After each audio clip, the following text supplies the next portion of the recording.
My BF and I were supposed to move in together. 2 weeks ago, he bought a 87K truck without telling me. I refused to move in with him. I'm very annoyed. He didn't even speak to me about it. We had so many discussions about moving in together, getting married, and then he goes and purchases a truck 2K more than his yearly salary. If you're asking how can a truck be 87K, that's the price you get when you put every addition you want on it. He showed me the truck expecting me to be excited, and I was livid. When he bought this truck, we were only a month from moving in together. We got into a bad argument where he told me it was his money and he could do whatever he wanted with it. So I said fine, and I told him I'm not comfortable moving in with him anymore. I asked my landlord if my apartment was still available and if I could renew my lease, and they said yes. Now my BF is saying he can't afford his place and his truck. I don't feel bad. You should have thought of that before buying something so expensive without talking to your GF of 2 years. I have had some of his friends' GF reach out to me and say I should support him, and one even say that I'm not loyal, and this shows I wouldn't support him if we were married since I run away when finances get bad. That's bullshit. He didn't lose his job or get hurt. He bought an expensive item without discussing it. I have been trying to get him to return the truck because it's already affecting his finances badly. He has only had this truck for 2 weeks, and he is worried that in the next month or two, he won't be able to cover all the expenses he usually has. This past weekend, we had another argument, and I think our relationship is going to end. I'm not helping him pay for this truck, and am not moving in with him. I have asked for a break and will be thinking about what to do. Edit. I appreciate the different opinions everyone has given me. I have a lot to think about. To answer 2 questions, no, he doesn't need the truck. He works from home, and if he has to check in at work, he has an office. Also, his friends and their girlfriends know about this issue because he asked for their views when we went to a get-together last week. Only 2 GFS reached out to me to tell me I wasn't being supportive. The others have minded their business. Update. I broke up with my ex that got the 87K truck, which I found out was actually 95K. Yeah, so I broke up with him mainly because I realized we aren't financially compatible. Before I go into what happened, I do want to say something. I understand we weren't married, but we were both moving together into a new place and had several discussions about this move and our plans for the future, including marriage. For the people private messaging me saying it's his money and he can do whatever he wants, or you're only 2 years into a relationship, you're not a wife. I know that, and I have never asked what is in his bank account or told him what to do financially. I'm aware it is his money, but I also know his financial situation, and he was making decisions without my input that, if we were to stay together, would not only affect him but also our relationship and our financial situation for years to come. I will die on this hill. This is not okay, and if it's okay for you, that's fine, but for me, if we make a financial plan and you make a huge decision without me, I won't be okay with it, and that's a big reason why I backed out of moving into a new apartment with him. I would have never made a decision like this without his input at all. The main reason why we decided to move in together was to take the next step in our relationship, but also to pay down our debts. I now have 22K debt from student loans and a car. When I met him, though, it was around 60K, and I was basically living on credit cards. Within the first couple of months of us dating, I saw how hard he worked, and with a salary at 85K, he was making huge progress in paying off his loans and credit cards. On my end, at the time, I was only making 50K. I honestly saw his work ethic and was like, wow, and got serious about my debt. I got a second part-time job where I was making 32K a year, bringing my salary to 82K. I did that so that I could pay off my debts faster, but also so that we could be on equal footing when we moved in together, and he didn't have to pay significantly more in living expenses than me when he had more debt. We did a complete budget months before we moved in together and realized that we would each have $700 extra a month to put towards our own individual budgets. This is why the purchase of this truck was so surprising to me.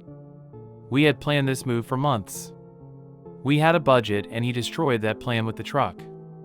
If he wanted a new car, there are plenty of cars he could have gotten that would have fit into the $700 monthly surplus he had.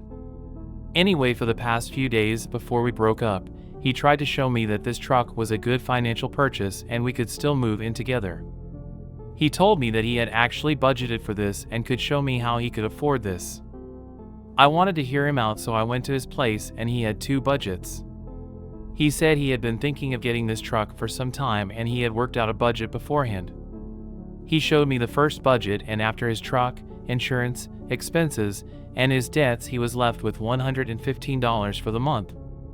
I noticed with the first budget, he didn't include groceries, his hobbies, going out, or even gas for his car. I asked him how $115 was enough to live off of for an entire month. I asked him how he could afford all of this and his truck, and if he planned to give up some things. He said no, he didn't plan to give up anything and that he could make everything work in his budget. I asked him what if he had an emergency or needed gas for his truck, and he just kept saying he would work it out without explaining how. After I saw the first budget, I asked to see the documents for the car, and that's how I found out the truck price was $95,000 total after taxes, registration, and fees. He traded in his reliable 2003 Toyota and all his savings to get a loan at 14% for 72 months. His monthly payment is now $1,966 and insurance is $573.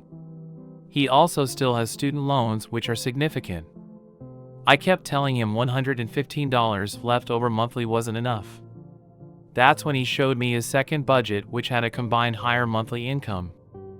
I asked him if he was getting a second job, and he said due to his first job relying on him to be on call, he couldn't. I asked where the income was coming from, and this man said, "Well, you're getting a raise soon." I froze because I had mentioned this raise once months ago. My first job is my career job, and I work in a field where when you hit certain milestones, you get a pay bump.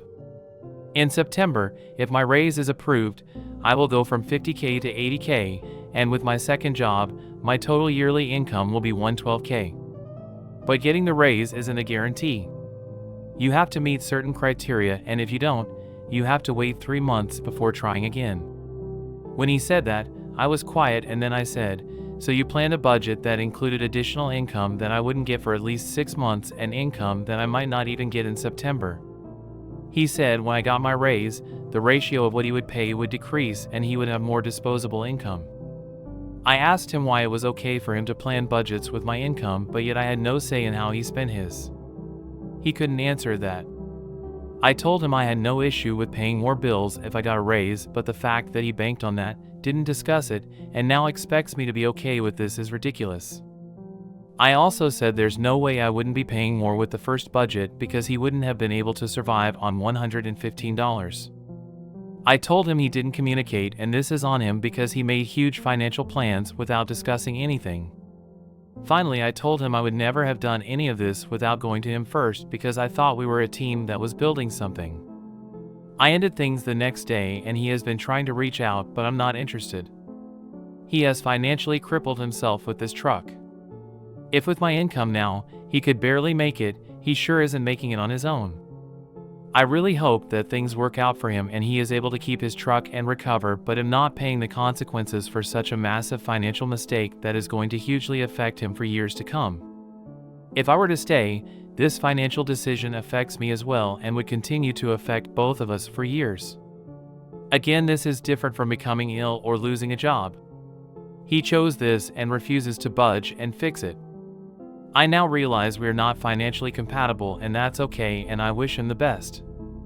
My abuser committed suicide and left a letter and video message behind. Now people are asking me for forgiveness. Throwaway because I don't want to expose my real identity. Trigger warnings: rape, drug overdose, and suicide. I won't go into details, but I wanted to put the triggers anyway. Please proceed with caution. It happened 2003. My BF at the time asked me to come over one night to hang out, but he was with his best friend this time. My BF told me that his best friend was a virgin and how unfair it was that girls rejected him. I have never been able to listen to Tupac after that night. My BF and his best friend were a part of a big friend group that my sister and I were a part of. I reported what happened to the police, and it became a big divider in the group until a friend of the best friend provided alibi for him from her birthday party that happened that same night. It was good enough to everyone, and everyone turned against me and wanted me to drop the charges. including my sister. 6 months later, the best friend overdosed, and I was blamed for what happened to him. I was ostracized by everyone, including my family.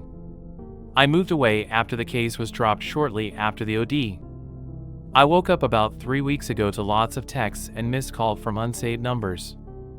I found out later that it was my mom and sister, and now they believe me because my abuser confessed to everything in details and called what he did a curse that haunted him his entire life, haunted him. He wanted me to know that God was on my side and punished him on every single path he took, starting with the death of his best friend. And that he was tired now and couldn't take it anymore. He asked for forgiveness and for me to visit his grave so at least his soul didn't continue to be haunted. I got copies of his letter and videos sent to me even by strangers. Not only to me but to my husband and children, none of which knew my past. I don't know what to do now. My husband and children are traumatized and my family is bombarding me to forgive them. They want to meet my children and be a part of their lives. I don't even know if there is anything to forgive. I just want things back to normal before all this came out again. Would I be a bad person if I told everyone I don't want anything to do with them? My mom is apparently sick and is scared she wouldn't have the chance to see me before something happened. All I know is that I could finally listen to Tupac again. Update. I don't know if you remember me. It has been a while and I forgot about my account here. I feel nothing but despair. My mom is very sick. I decided that I didn't want to meet her or any of my family, and yet one Sunday morning they were at my door insisting to go inside. Insisting to see me before she left this world. She cried because I looked old. Not her beautiful girl anymore. Did she expect to meet 20-year-old me? I didn't utter a word and I pushed my sister away when she cried and tried to hug me. They wanted to see my children, but I refused. My children were terrified. Now they have been trying everything to make me talk to them. I have tried to report them to the police, but they yet again prove themselves to be useless. My children aren't feeling well. We are in therapy, especially my son, who doesn't even want to look at me, even now. My daughter is very compassionate, but I know that she is as confused and broken, but she has always been the kind that tried to make others feel better. My husband and I are separated. We started having issues.